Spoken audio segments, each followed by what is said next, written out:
And that wasn't the end of the food-based vandalism. The couple tells me that culprits also threw several eggs at their home, hitting doors, walls, and windows. It's at that point that they decided to file a report with the Boise Police Department. This is why people come to Memorial Stadium. Mike says he's already gotten some feedback from fans about the season being postponed, and while they're disappointed, he says they've also been very understanding. Now, the staff at Leap Housing Solutions tells me that their Boise offices have been closed since the beginning of the pandemic. They say that they're continuing to do their work virtually, that way they can keep serving the community even throughout this crisis. Toole tells me the air quality does have a big impact on people's health, especially during the coronavirus. And he says that quality also has an impact on fire season, which is good to know as we approach the peak of summer.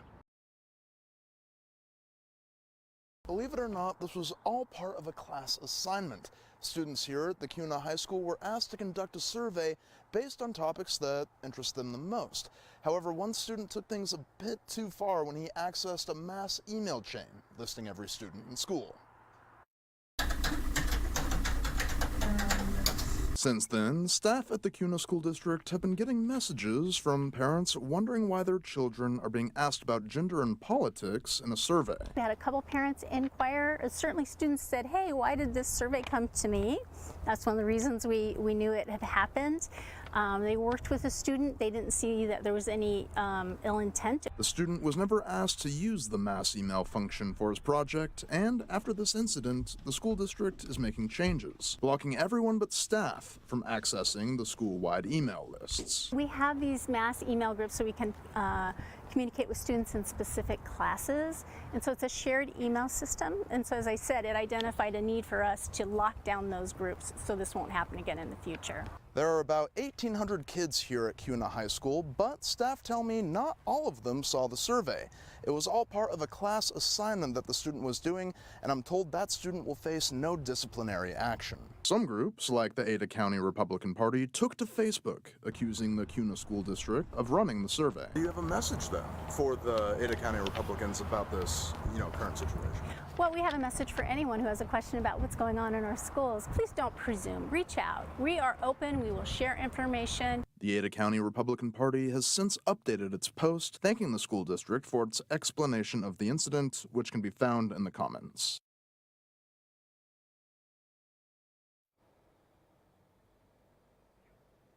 Now, that post is still up on Facebook, despite the Kuna School District asking for it to be taken down. At this point, it's not clear whether or not the Ada County Republican Party will do so. Live in Kuna, Trevor Fay, CBS 2 News. The lines are gone and the doors are closed, but parents are still making their voices heard tonight as more than 3,700 of them showed up to opt out of the mask mandate for the coming school year. Make sure that they don't try to take this away from us in the future. Parents came by the thousands to support the opt-out policy for the West Ada School District mask mandate. But it says there's still more work to be done. Definitely a lot of unanswered questions that we're hoping to get answers to in the coming days. We're very concerned about operationally how it will work. So why is this so important to you? Well, last year, my kindergarten student, she had a really hard time wearing the mask. It inhibited her learning. She had a hard time with her diction and as she's learning to read. She couldn't see the teacher's mouth. Here in the heart of the West Ada School District offices, hundreds, if not thousands of parents have showed up to sign the mask opt-out certificate, meaning that they do not want their children to be forced to wear masks in the classroom for the upcoming school year. While the opt-out policy applies to students, the mask requirements for teachers and staff remain unknown. For parents, one thing is important above all else. Keep them in school. The school board chairwoman said the North Star is keeping kids in school 5 days a week. So I just asked the school board, do what you said. Vote for policies that allow kids to stay in school. The risk of their education and social development loss greatly exceed the risk of COVID. And so I think they're showing this today with their feet, that they want their children in school, in person, with all smiles. As this line shows, the decision to opt out of the mask mandate is certainly a popular one. And with this being the turnout on just the first day, the question is, how many parents will opt out in the days to come?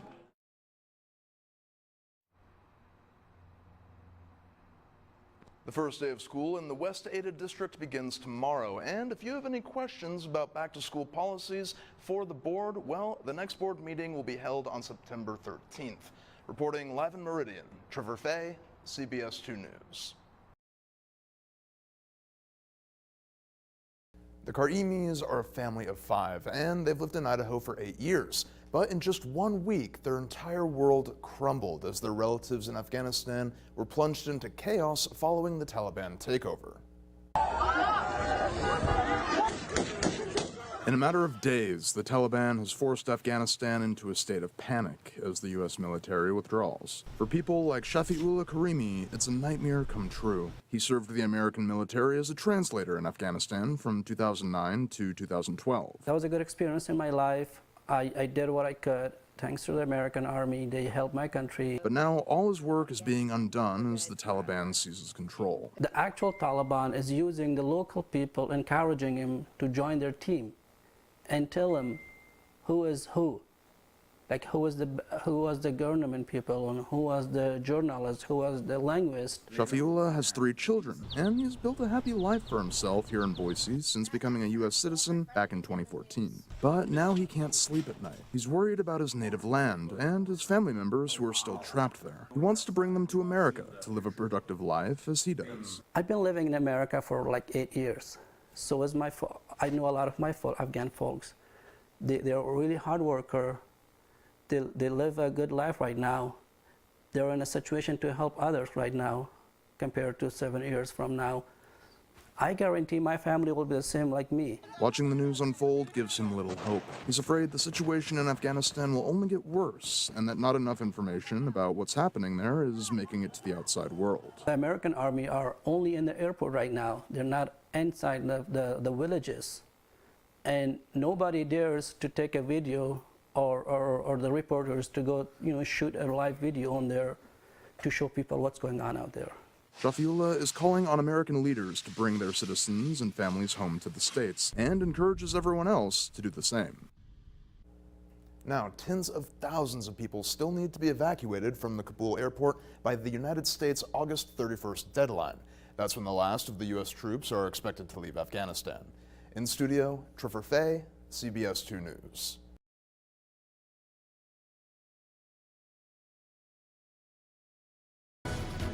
Our newscast begins with breaking news. The House of Representatives has voted to override President Trump's veto of the defense bill, delivering a bipartisan rebuke to the president. The Senate is scheduled to meet tomorrow to begin the process of taking up the matter. A young mother in Payette sees a need and does something about it. She starts raising money for a desperately needed new roof for a neighbor. But can she raise the money in time, and will the roof be on before the snow flies? Well, it was close. Here's a special Christmas Pay It Forward. That early morning explosion sent 3 people to the hospital and damaged dozens of buildings in historic downtown Nashville. Investigators say the explosion was intentional. Kathleen Jacob has the latest. The mayor declared a state of emergency for the area surrounding the explosion. It went into effect today at 4:30 p.m. and will last for 24 hours. It's going to be a long road ahead for investigators as they piece together who's behind this.